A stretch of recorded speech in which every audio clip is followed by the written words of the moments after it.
Dalam Perjanjian Lama, tercatat ratusan nubuat yang merujuk kepada kedatangan Kristus, baik nubuat langsung maupun nubuat tidak langsung. Para penulis Alkitab Perjanjian Lama percaya bahwa Mesias pasti akan datang. Bangsa Israel berpikir bahwa kedatangan Mesias terjadi hanya satu kali. Bahkan sampai saat ini, mereka masih menantikan kedatangan Mesias yang pertama. Padahal, fakta Alkitab menunjukkan bahwa Mesias telah datang 2000 tahun lalu di Bethlehem. Paling tidak, ada 400 nubuat Alkitab tentang kedatangan Mesias telah digenapi oleh Tuhan Yesus Kristus. 2000 tahun yang lalu, Yesus Kristus lahir di kota kecil Bethlehem. Ia datang bukan sebagai raja dunia yang dieluk-elukan, tapi dia datang ke dunia ini sebagai bayi sederhana, dibaringkan di palungan. Lalu, dia datang untuk menjadi korban penebus dosa manusia, menjadi anak domba Paskah bagi seluruh umat manusia. Lukas 2 ayat 6-7 berkata, ketika mereka di situ, tibalah waktunya bagi Maria untuk bersalin, dan ia melahirkan seorang anak laki-laki, anaknya yang sulung. Lalu dibungkusnya dengan kain lampin dan dibaringkannya di dalam palungan, karena tidak ada tempat bagi mereka di rumah penginapan. Bagi kita pengikut Kristus, kedatangannya pertama kali adalah untuk menebus kita. Dia mengambil rupa manusia, melepas segala haknya, menjadi sama seperti kita, merasakan lelah, merasakan lapar, merasakan penderitaan, merasakan dikhianati, merasakan hinaan, siksaan, bahkan kematian. Waktu itu bangsa Yahudi menantikan Mesias yang kuat, perkasa, berkuasa, dan akan membebaskan mereka dari penjajahan Romawi. Tapi yang datang justru anak domba tak berdaya yang dibawa ke tempat pembantaian. Yesus yang disebut Kristus bahkan mati dihakimi oleh bangsanya sendiri. Bangsanya sendiri lebih memilih pembantai kejam Barabas daripada sang Mesias. Bangsanya sendiri tidak mengharapkan kedatangannya. Ahli-ahli Taurat yang seharusnya tahu persis waktu kedatangan Mesias justru menyerahkan dia untuk dihakimi oleh bangsa lain. Padahal kematiannya dengan jelas menggenapi nubuat tentang anak domba Paskah. Kematiannya membelah tirai bait suci, menandakan bahwa Mesias telah selesai melaksanakan misi penebusan sampai akhir. Tidak berhenti sampai di situ, Yesus bangkit menunjukkan bahwa setiap orang yang percaya kepadanya tidak akan binasa, tapi hidup sama seperti Yesus yang bangkit dan hidup. Lalu dia naik ke surga, menyiapkan tempat bagi orang yang percaya. Bagi kita orang percaya, Yesus pasti akan datang lagi. Kedatangannya yang kedua, tidak ada yang tahu kapan dan waktunya. Kita orang percaya hanya perlu berjaga-jaga sampai terus menantikan kedatangannya yang kedua.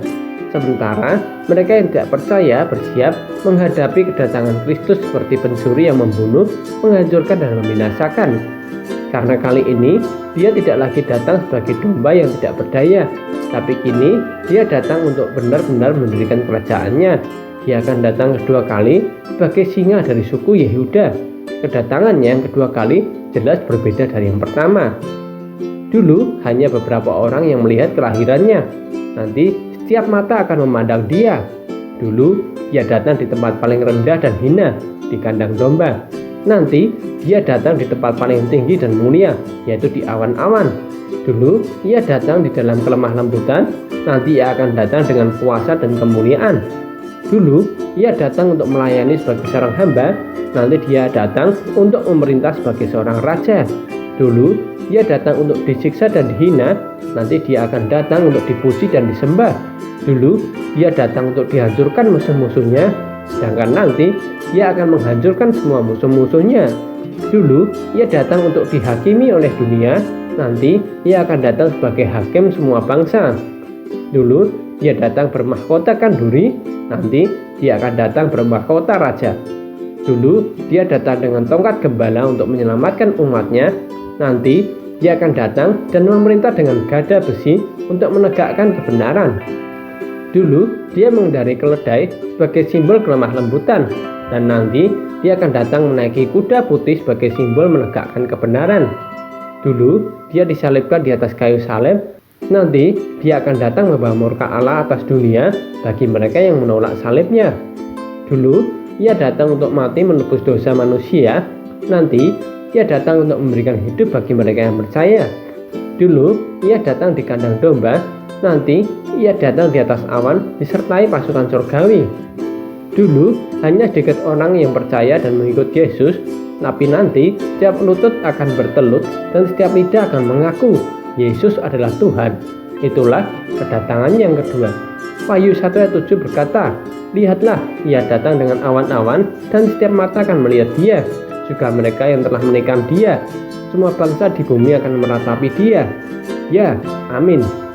Dia akan datang kembali, mendirikan kerajaan 1000 tahun, memberi upah bagi pengikutnya yang setia, memulihkan dunia, mengakhiri dosa, dan menghakimi semua manusia dengan adil.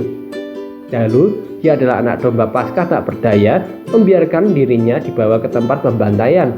Tapi nanti, dia akan datang sebagai singa dari suku Yehuda yang gagah perkasa dan mengalahkan semua musuh-musuhnya. Mungkin kita pernah berpikir, mengapa Tuhan Yesus harus repot-repot datang 2 kali ke dunia? Mengapa tidak 1 kali saja, datang sebagai Raja segala raja yang menghancurkan semua musuhnya dan menghakimi semua bangsa? Tujuan kedatangan Yesus adalah memulihkan hubungan manusia dengan Allah yang telah rusak dengan cara menunjukkan seberapa besar kasih-Nya kepada kita melalui pengorbanannya di kayu salib untuk menebus dosa kita. Sehingga semua orang yang mengikut Yesus tidak lagi hidup dalam dosa, tapi hidup merdeka dalam pengharapan untuk menantikan kedatangan Kristus kedua kali. Hidup kekal selamanya dengan Yesus Kristus bersama seluruh orang percaya di segala zaman.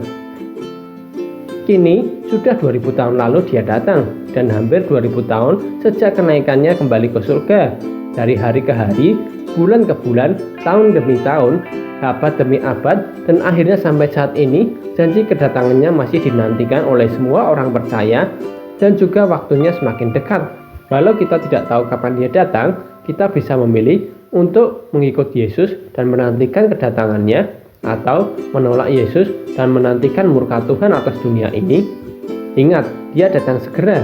Tuhan Yesus menyertai kita semua sampai pada kesudahannya.